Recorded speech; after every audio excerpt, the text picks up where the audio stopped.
kung hindi pa po kayo nakapag-subscribe, ay yeah, subscribe and always para po sa panibago nating upload a video na ating pong pagtalalakayan. Hello, yeah. Anyway, sino ang sa likod ng tumulong kay Alias Rene? Ito pong ating pag-uusapan dahil po may ikalawang video na yung nakaraang upload ko ay na video ay na ating pinag-uusapan ay una pong video na yon. So ngayon ang ating pong pag-uusapan ay ikalawang video po na talagang nag-file ang case, no, sa 12 vloggers, no, dahil po kung sino ang tumulong po kay Alias Rene. Kaya po itong ating pag-uusapan, sino nga ba ang sa likod na tumulong kay Alias Rene? Yan nga eh.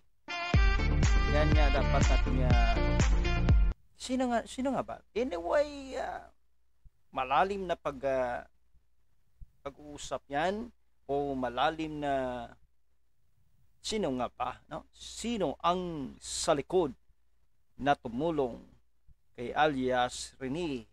Oh no.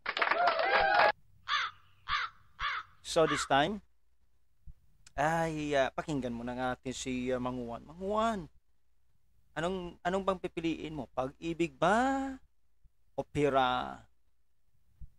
Ang ganda pa naman ni Senador Hontiveros, no? Ang ganda talaga ni Senator Risa Hontiveros.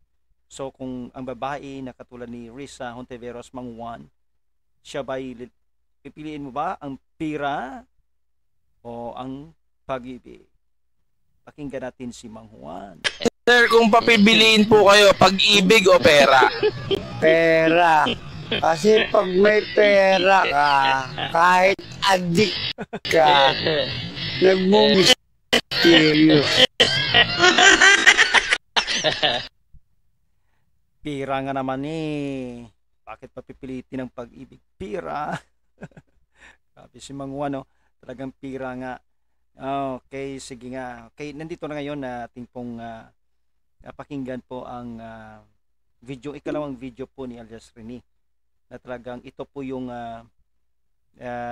hinahanap ngayon ni Senator Risa Hontiveros, kung sino po ang nasa likod itong gumawa o nagsuporta po kay Alias Rene, no, para po'y bumaligtad. Pero sinabi naman po ni Alias Rene ay wala pong may tumulak sa kanya kundi ang kanyang konsensya. Okay?